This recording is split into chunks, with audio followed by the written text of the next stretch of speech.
안녕하세요. TV 책방 북소리 진양혜입니다. 이창현입니다. 네, 요즘 최근에 베트남 여행들 자주 가시더라고요. 네. 다녀오셨습니까, 교수님? 네. 하노이도 갔다 오고 호치민도 갔다 왔는데 네. 최근 들어서는 이 중간 지역의 다낭 지역이 인기를 끌고 있는 것 같아요. 다낭도 다녀오셨어요? 네, 한 번 다녀봤어요. 그렇구나. 네. 근데 많은 분들이 다낭을 거쳐서 호이안 여행을 선호하신다는데요. 그 다낭과 호이안 사이에 작은 마을 폭리폭넛이 있습니다. 네, 그 폭리폭넛 앞에 마을에는 위령비가 있는데요. 네. 그 당시 베트남 전쟁에서 한국군이 자행한 민간인 학살로 그 목숨을 잃은 74명의 희생자들을 기리는 비석이라고 합니다. 네, 베트남 전쟁이 한창이던 1968년 2월 12일 이 작은 마을에 무슨 일이 일어났을까요? 우리가 잘 몰랐던 아니면 외면하고 싶었던 역사의 아픈 진실, 그 진실을 다룬 책이 있습니다. 먼저 화면으로 소개해드립니다. 베트남 전쟁이 한창이던 1968년 한국 사람들한테 질문하고 싶어요. 전쟁 때 총 쏘는 거 당연하죠. 근데 왜 집단적으로 힘없는 사람들을 죽였죠?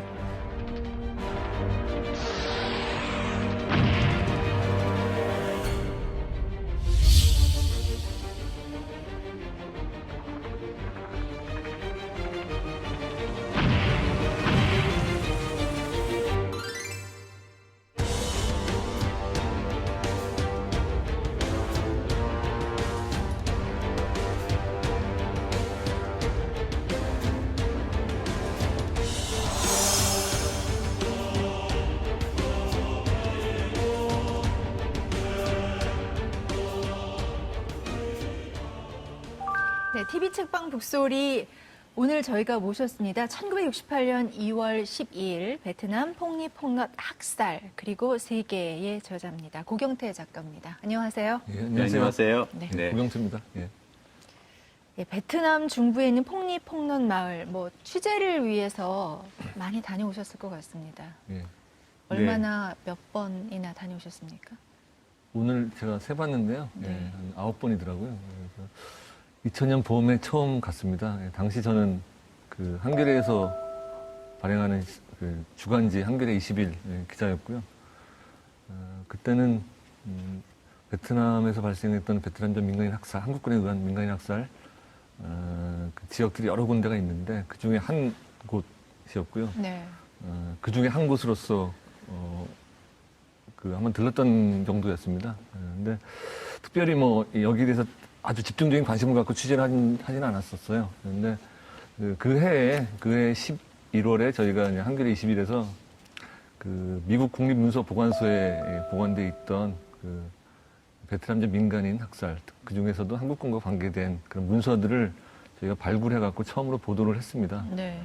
그래서 그 당시에 그 문서의 주요 내용은 그 주월 미군 사령부 감찰부에서 그 당시 그 미군 고위 장성들한테 보낸 그런 저희 자료였습니다. 그 자료를 보면 거기서 가장 많이 다뤄진 그 지역이 바로 이제 이 폭리폭넛이었어요. 그래서 사진이 한 20장 정도 이제 시신 주검 사진들이었는데 그게 다 폭리폭넛에서 발생했던 것들을 미군이 찍은 것이었고요.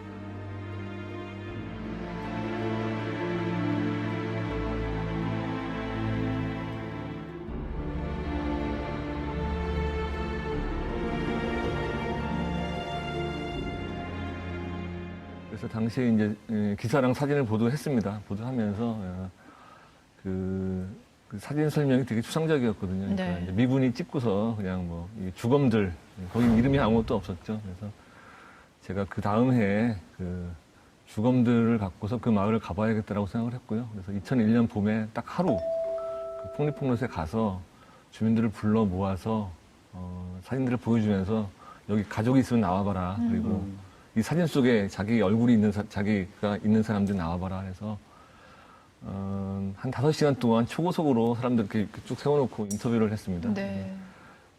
그렇게 하고 한 12년 정도 지난 다음에 문득 다시 한번 그 당시에 인터뷰가 너무 미흡했다는 생각이 들었습니다. 왜냐하면 74명이 죽었고 그 희생자 유가족도 엄청나게 많잖아요. 근데 그 엄청난 사건을 단 하루 만에 초고속으로 속성으로 이렇게 기사 한 편으로 뚝딱 할 수 있는가라는 생각이 들어서 문득 그런 생각이 2010 2002년부터 들기 시작해서 2013년부터 본격적으로 이걸 하나의 거대한 이야기로 만들어보자는 생각을 하고서 다시 2013년 1월부터 가기 시작했고요. 그 후부터 이제 매년 베트남을 방문해서 폭리폭로스에 갔습니다. 그래서 네. 올해까지 총 9번 갔습니다. 네. 네. 쭉 이제 경위를 설명해 주셨는데 사실 이제 폭리폭롯에 정확하게 어떤 사건이 어떻게 일어나는지를 먼저 좀 소개를 해 주셔야 될 것 같습니다. 그 지역의 정확한 지명은 꽝남이라는 지역이에요. 베트남전에 참전했던 한국군 부대가 한 3개의 부대가 크게 있거든요. 맹호부대, 백마부대, 그리고 청룡부대라고 일컫는 이제 해병제 2여단입니다. 68년 1월부터 꽝남의 그 호이안의 인근에 진주를 하기 시작하는데요. 1968년 2월 12일 날 해병제 2여단 1대대 1중대원 약 그 100여 명이 그 마을에 들어갑니다. 마을에 들어갔다가 해병대가 나오자 한 74명의 민간인이 주검으로 발견됩니다. 남쪽에 있는 호찌민과 북쪽에 있는 하노이를 잇는 가장 그 메인 도로거든요. 그러니까 그 일본 국도 주변에는 미군하고 남베트남 군인들이 있었습니다. 남베트남 군인들은 한국군과 미군의 동맹군이었고요. 나중에 마을에 미군과 남베트남 군이 들어갔는데 뭐 지금 집계된 바에 따르면 74명이 이제 주검으로 발견되었습니다. 근데 아마 더 많았을지도 몰라요. 나중에 이걸 집계한 거여갖고. 근데 당시 목격자들의 증언에 따르면 대부분 여성, 노인, 아이들이 아주 처참한 형태로 죽어 있었다고 합니다.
목격했던 한 여성은 뭐 일주일 동안 밥을 먹지 못했다고 할 정도로 그렇게 처참한 상태로 사람들이 죽어 있었다고 하고요.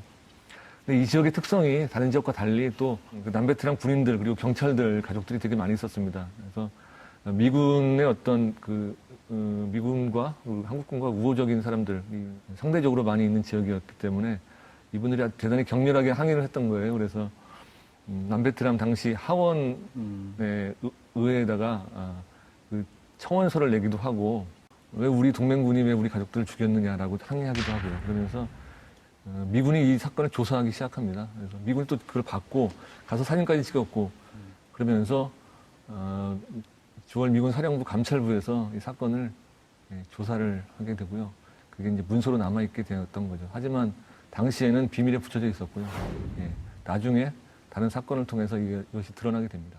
1968년 2월 12일 베트남의 폭리폭롯에서 일어난 사건을 중심으로 해서 고경태 기자가 그동안 쭉 취재하고 자료 수집하고 모은 것들을 고경태 기자의 시각으로 재구성해서 이제 한 권의 책을 만들어내신 거죠. 그래서 이 책에 보면은 그날의 희생자들의 사진도 수록이 돼 있고 그 희생자들의 구체적인 사연들도 지금 수록이 돼 있어서요. 그 사건 속으로 한번 좀 들어가 보겠습니다.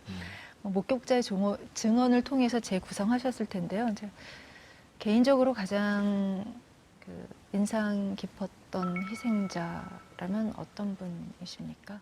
가장 인상적인 분은 그 응우엔티 탄이라는 여성분이었고요. 이분은 8살 때 가족과 함께 있다가 엄마, 이모, 언니, 동생, 조카 5명이네요. 5명이 그 주문 현장에서 총상을 입고도 이제 간신히 구조된 분이거든요. 오빠랑 2 사람이 살았습니다. 배에 총상을 입고 그 내장이 막 나오려고 그랬다고 그래요. 기어서 엄마를 찾으러 가다가 결국 정신을 잃고 마을 사람들한테 구조가 됐습니다. 근데 다행히 당시에 미군 헬기가 구조를 하러 와서 헬기를 타고 다낭의 병원에 가서 살아났습니다. 당시 이제 이 응면티탄과 응면티탄의 오빠가 있었는데요. 오빠가 응면득 상이라고 하는데 한 12살 정도 됐었어요, 당시에. 두 남매를 데리고 헬기에 타고 갔는데 피를 너무 많이 흘리고 살아남을 거라고는 생각하지 못했다고 합니다. 예, 근데 정말 기적적으로 살아났고 1년 동안이나 병원에 있다가 지금은 잘 살고 있습니다. 야. 그 사건을 겪어내고 그 사건에서 생존함으로 인해서 어떤 또 목격자로서의 진술을 또 할 수 있는 분이었군요. 예. 생과사가 너무나 이제 극명하게 갈리는 인물이 있더라고요. 어머니의 젖을 물고 하나도 다치지 않고 목숨을 살린 어린 아이의 이야기가 있던데요. 그 부분을 좀 읽어드리겠습니다. 포근한 엄마의 품, 젖을 먹는 아기, 자장가를 불러주는 엄마, 졸음이 몰려오는 아기, 그 아기에게 젖을 물리고 슬슬 논일을 시작하려는 엄마, 난데없는 총소리, 불길한 눈길로 주변을 살피는 엄마, 자식을 감싼 팔에 힘을 꽉 주는 엄마, 계속되는 총소리에 겁에 질려 뛰는 엄마, 새근새근 잘도 자는 아기, 마침내 총을 맞고 쓰러지는 엄마, 엎드린 엄마의 품 밑에 숨은 아기, 아기를 지키려고 죽을 때까지 품에 넣고 놓지 않는 엄마, 34살, 그녀의 이름은 하티지엔. 엎드려 숨진 엄마를 뒤집자 나타난 아기, 엄마의 피가 묻었지만 상처 하나 없는 아기, 잠에서 깨어 방긋방긋 웃다가 우는 아기, 네 이름은 뭐니? 아직 아무것도 몰라 답할 수 없는 아기, 엄마가 갑자기 죽어 자신의 생일조차 알지 못하게 된 아기, 고작 3개월이나 됐을까 말까 한 아기, 나중에 지어진 아기의 이름은 레딘먼.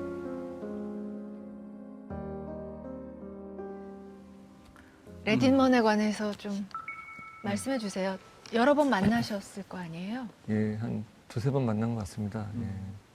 레딘먼은 정말 아무것도 기억을 못하죠. 예, 그래서 형이 하나 있는데 레딘 묵이라고요. 형이 이제 키웠습니다. 그 레딘먼은 한 번도 외국에 나가본 적이 없대요. 예, 그래서 한 번도 외국에 나간 본 적은 없지만 국제 뉴스에는 엄청나게 관심이 많다고 합니다. 그래서 특히 이제 전쟁 뉴스, 뭐 이라크 전쟁이라든가 뭐 이슬람 국가라든가 이런 뉴스가 나오면 꼭 유심히 잘 살펴서 본다고 합니다. 예, 그래서 저 만났을 때는 뭐 그런 얘기들 했습니다. 왜 도대체 군인이 전투를 하다가 군인을 죽일 수 있다고 생각한다. 하지만 왜 우리 엄마를 죽였느냐? 우리 엄마가 뭐 총을 들었느냐? 그리고 왜 그 닭하고 돼지는 왜 죽였느냐? 예, 그런 얘기들을 하고요.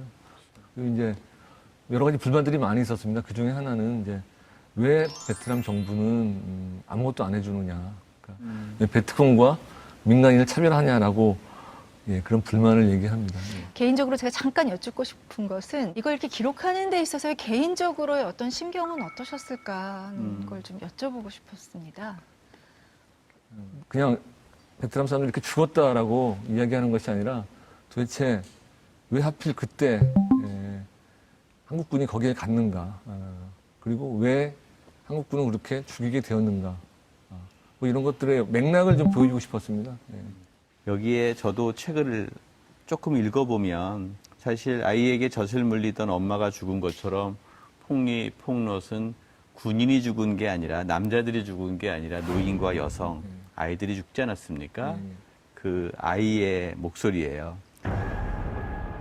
그날이 떠오르는지 쩐지옙은 갑자기 목소리를 높였다. 한국 사람들한테 질문을 해보고 싶어요.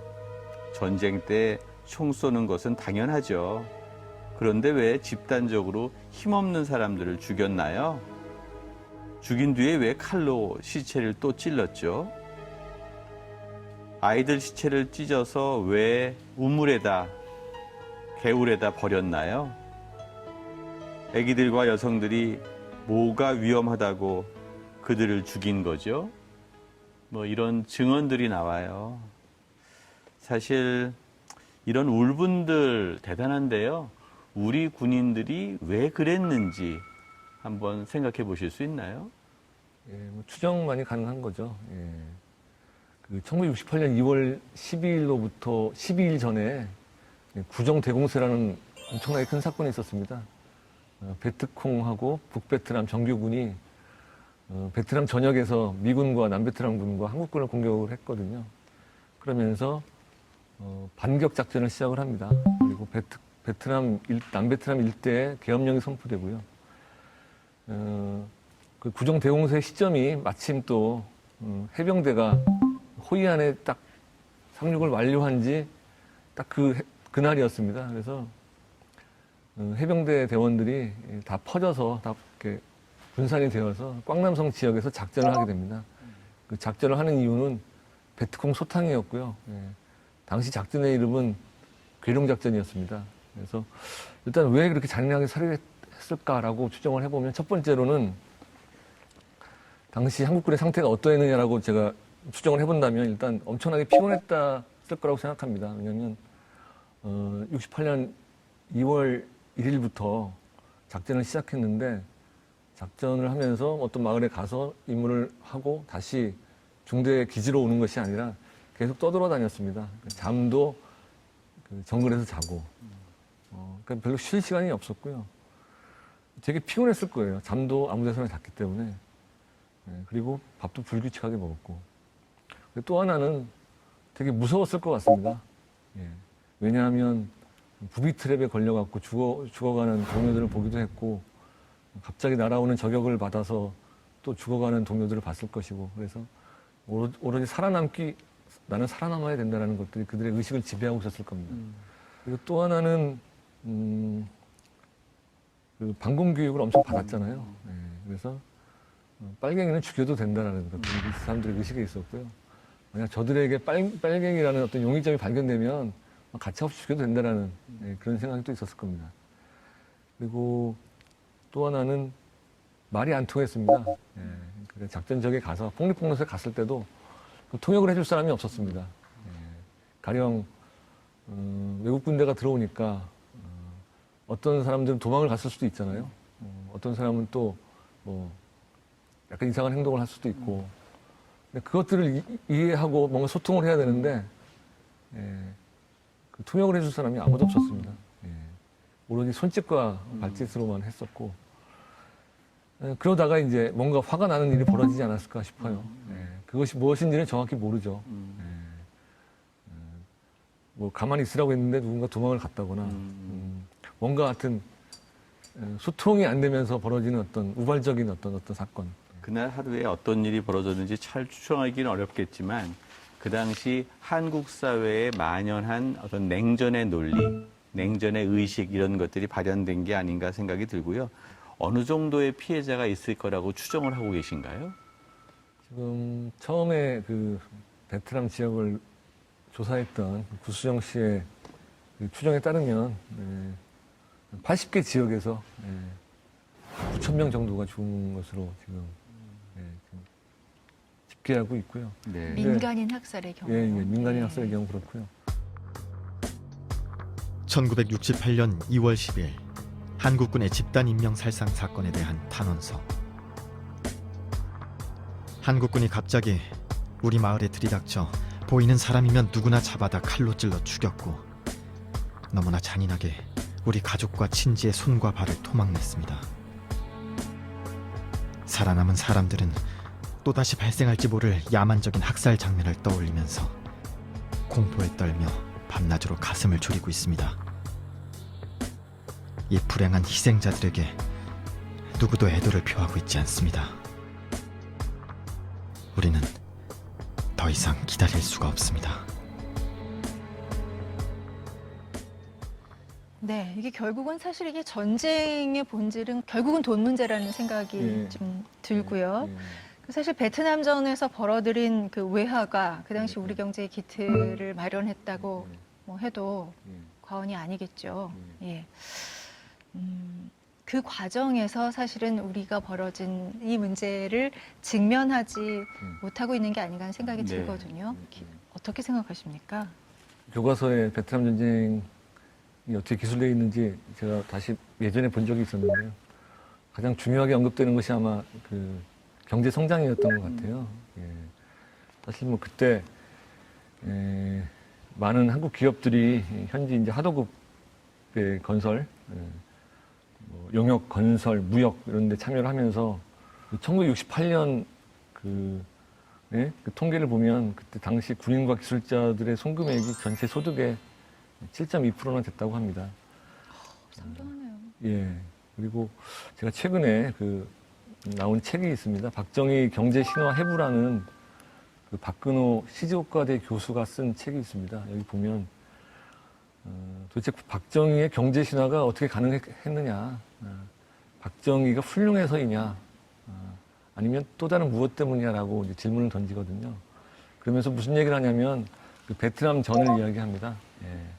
당시 이제 1960년대 전반만 해도 아시아에서는 선진공업국이 인도였다고 해요. 그리고 미국이 상당히 이제 인도를 키워주는 그런 때였는데, 1968년 그 후반, 그러니까 1960년대 후반을 기점으로 해갖고 그게 이제 인도에서 한국으로 건너갑니다. 그러니까 베트남전이 확대가 되면서 한국으로 건너가고 한국의 모든 지원을 아끼지 않기 시작하거든요.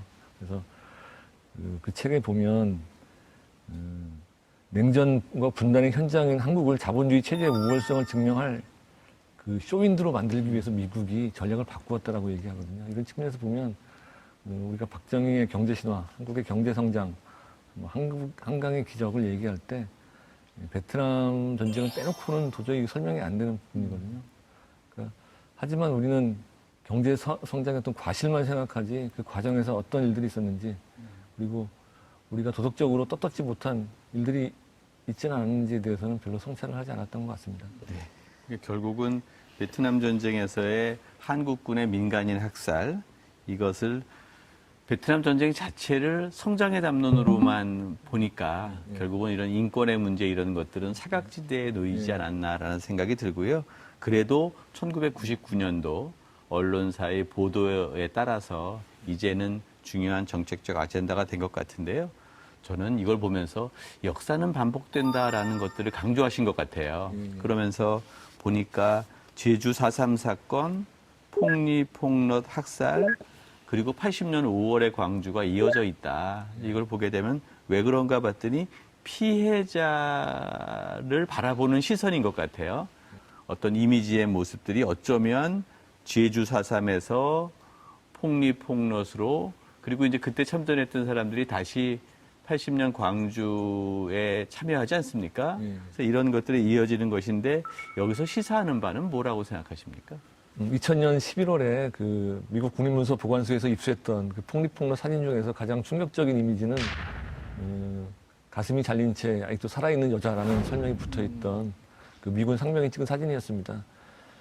이 사진이 충격적으로 다가왔던 이유는 그 자체가 또 충격적이기도 했지만 사실은 너무나 어떤 익숙함이 있었습니다. 그 익숙함이라는 것은 80년 광주 학살 때 공수부대원들이 여학생의 가슴을 대검으로 난자했다라는 소문이 있었고, 근데 제가 찾아보니까 그것이 사실로 입증되지는 않았습니다. 사실로 입증된 적은 없는데, 베트남에서 이미 있었구나라는 것들을 보면서, 이게 다 연결되는구나라는 생각을 했습니다. 그리고 모든 전쟁의 본질은 같다라는 생각을 했고요. 최근에 그 광주일보 보도를 보면, 5.18 당시에 이제 특전사, 11공수여단 63대대 소속 지대장이었던 윤아무개 씨가 있습니다. 당시 중위였다고 해요. 근데 이분의 증언에 따르면 5.18 그 항쟁이 왜 이렇게 악화됐는가를 따질 때 그 중에 하나가 그 베트남전 참전 경험이 있는 하사관들 중 일부를 때문이었다라고 얘기를 하고 계세요.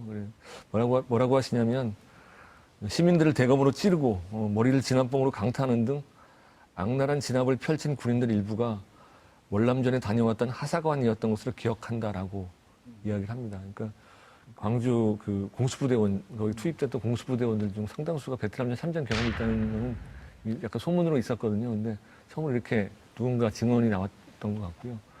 그리고 또 베트남전 참전했던 대대장들의 상당수는 또 한국전쟁에 참전한 경험이 있다고 합니다. 그러니까 전쟁에서는 경험이 상당히 중요하잖아요. 예, 이렇게 한국전쟁과 베트남 전쟁과 그리고 이런 광주 학살 뭐 이런 것들이 다 하나로 연결되는 느낌을 받습니다.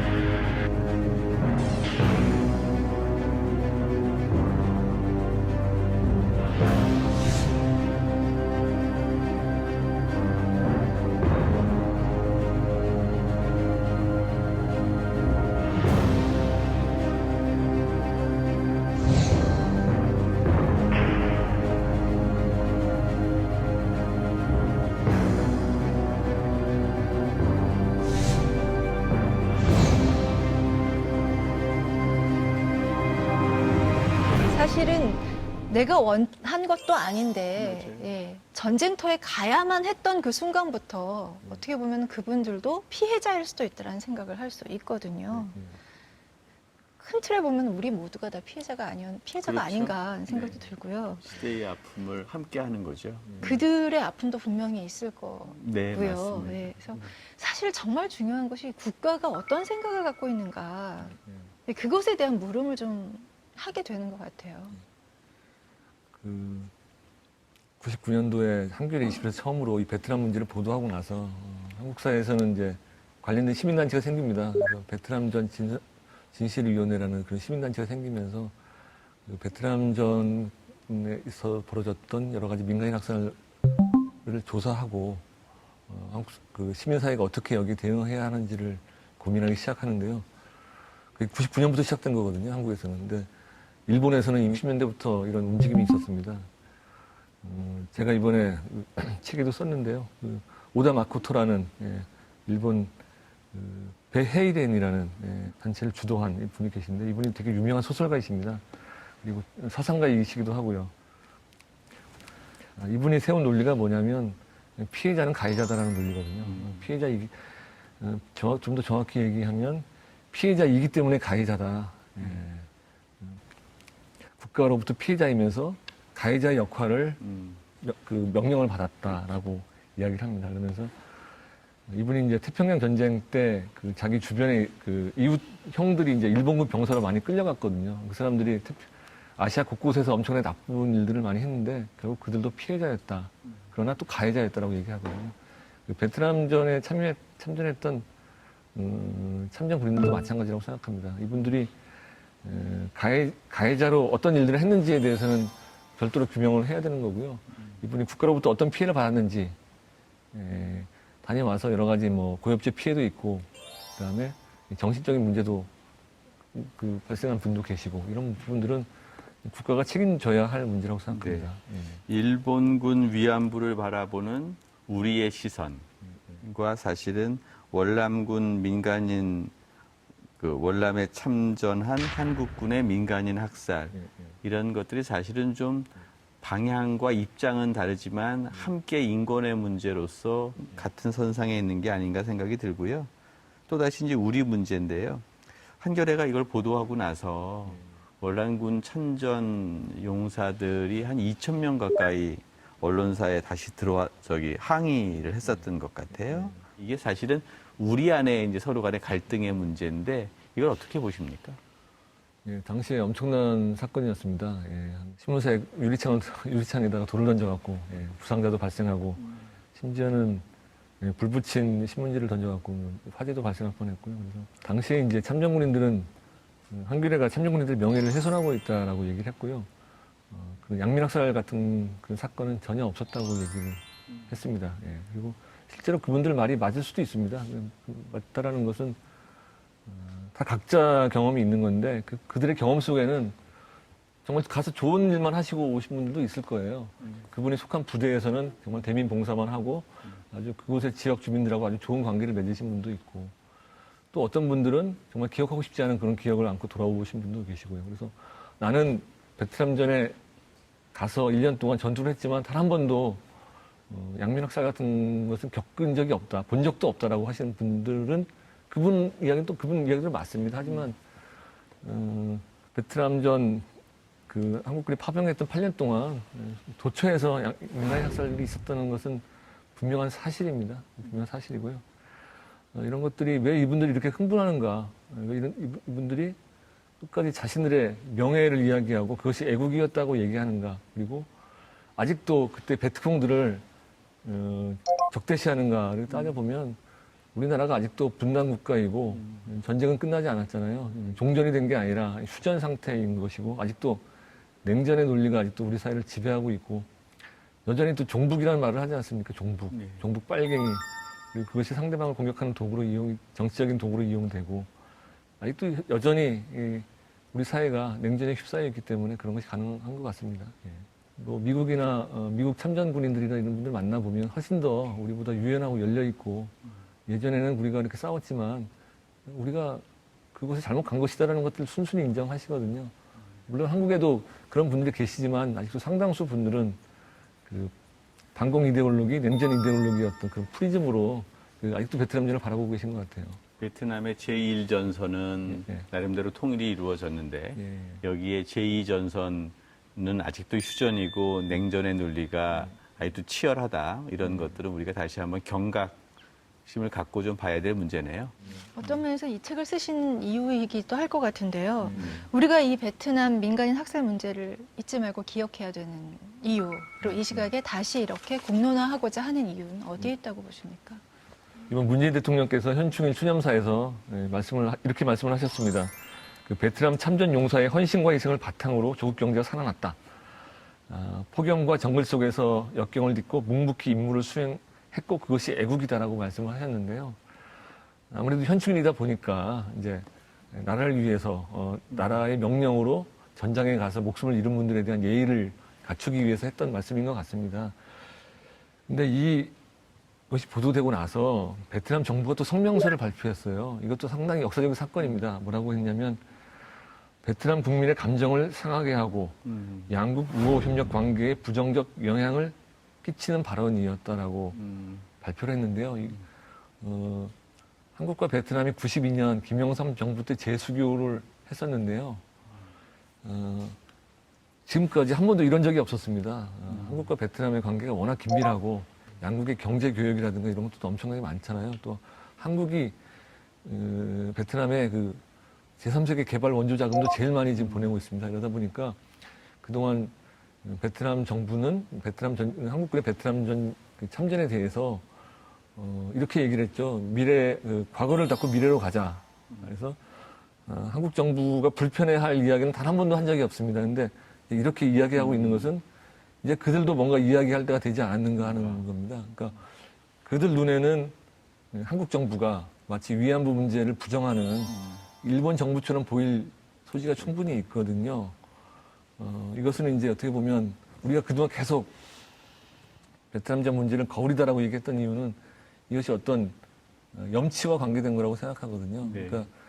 그러니까 내가 다른 사람에게 당한 억울한 일은 소리 높여 이야기하면서 내가 다른 사람들에게 끼친 어떤 억울한 어떤 그런 가해, 잘못 이런 것들은 자꾸 이제 덮으려고 하는 그런 네. 건데 뭐 문재인 정부는 민주정부잖아요. 예, 민주정부고 민주정부는 국민들을 위한 정부이면서 우리 국민이 비국민, 다른 나라 국민에게 행한 나쁜 일도 좀 더 솔직하게 좀 들여다봐야 되는 게 아닌가 싶어요. 그래서 진정한 민주정부가 되려면 이런 부분에 대해서도 좀 더 세심하게 신경을 써야 되지 않을까 싶고요. 네. 그것이 우리가 베트남 민간인 학살 문제를 바라봐야 되는 이유라고 네. 생각합니다. 그런 얘기가 사실은 지금 말씀하신 게 너무 의미가 있고요.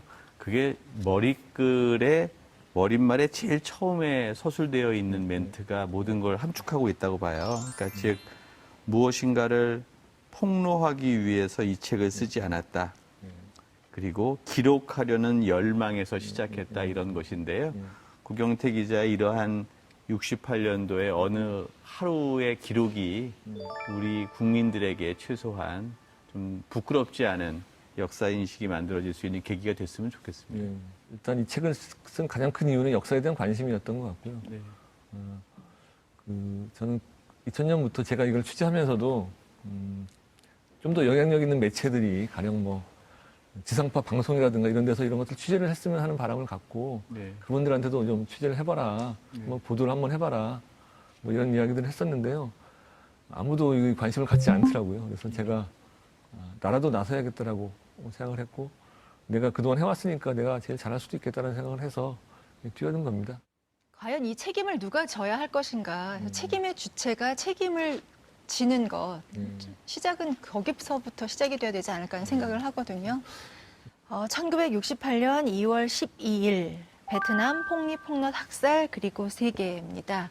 고경태 기자가 오랜 시간을 추적해서 발간한 책인데요. 오늘 이 책을 갖고 말씀 나눴습니다. 저희 마무리 질문 드리겠습니다. 내 가슴에 오래 남아있는 내 인생의 한 구절 있으십니까? 소설가 김승욱 있잖아요. 무진기행으로 무진기행 유명한 작가인데 이분이 64년에 쓴 단편 소설이 있는데요. 차나 한 잔이라는 소설이에요. 단편 소설. 예, 거기서 나온 말 중에 그런 말이 있습니다. 우리가 흔히 이제 회사나 이런 데서 동료들을 만나면 우리 언제 차나 한 잔 하자라고 얘기를 하잖아요. 그 말을 어떻게 정의를 하냐면 김승욱 작가가 차나 한 잔이라는 말은 이 차가운 사회의 따뜻한 비극이다라는 말을 해요. 왜 그런 얘기를 제가 하냐면 제가 살면서 뭐 철학일 수도 있고 그냥 어떤 이러지 말아야겠다는 것 중에 하나는 빈말을 하지 말자라는 겁니다. 공허한 말을 하지 말자. 그리고 말만 번지르게 하지 말자. 제가 뭐 베트남전에 대해서 민간인 학살 이 부분에 대해서 책도 쓰고 했지만 저는 뭐 사실 운동가는 아닙니다. 그래서 제가 이 자리에 뭐 베트남전 민간인 학살의 진상을 규명해야 된다고 목소리를 높이기 위해서 나온 건 아니고요. 그냥 그날 벌어졌던 이야기를 하기 위해서 나온 것이고, 저는 제가 할 수 있는 범위 내에 한해서 너무 공허한 이야기를 하지 않고 내가 실천할 수 있는 이야기들을 하면서 가겠다라는 게 제 그냥 삶의 모토입니다. 천천히 가더라도요, 역사는 앞으로 나아가는 것 같습니다. 그렇습니다. 네. 네. 책 색다른 시선을 만나다 TV 책방 북소리. 오늘은 1968년 2월 12일 베트남 폭립폭넛 그리고 세계의 저자인 고경태 작가와 함께 말씀 나눴습니다. 오늘 감사합니다. 감사합니다.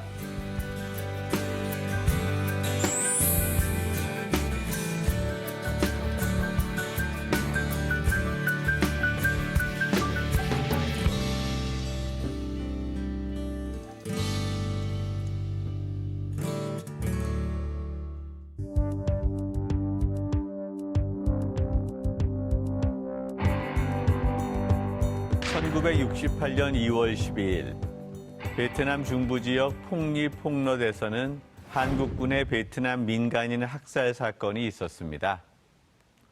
오랫동안 대한민국의 공식 역사에서 삭제되었던 이 사건은 1999년 한겨레의 특종 보도로 역사적 사건이 됩니다. 저자인 한겨레 고경태 기자는 폭립폭넛의 하루를 세밀화로 그려냈습니다. 월남 파병 이후 오랫동안 배제되었던 역사적 기억을 이제는 공인된 기억으로 만들어낸 저자의 힘이 느껴집니다. 저자는 1968년 베트남과 한국의 정치적 상황을 연결시키고 김신조 일당의 청와대 습격 사건과 푸에블루호 피랍 사건, 그리고 베트남의 양민 학살 사건을 영화의 몽따주 기법처럼 이어갑니다. 1968년 당시 베트남 피해자의 모습은 1948년 제주 4.3 항쟁과 1980년 광주 민주화 운동의 피해자 모습과 일치합니다. 48년 제주와 80년 광주의 중간 위치에 위치한 68년 베트남은 피해의 역사가 이어지고 있음을 보여줍니다.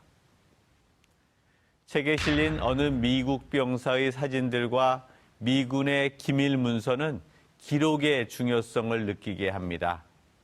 당시 중대장이었던 최영원 중위의 개인적 인터뷰도 내용의 진실성을 높여줍니다.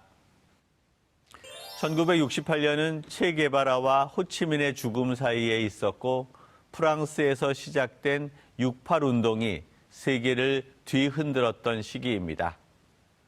그 시기 대한민국 군인이 베트남에서 벌인 학살을 이제는 외면할 수 없습니다.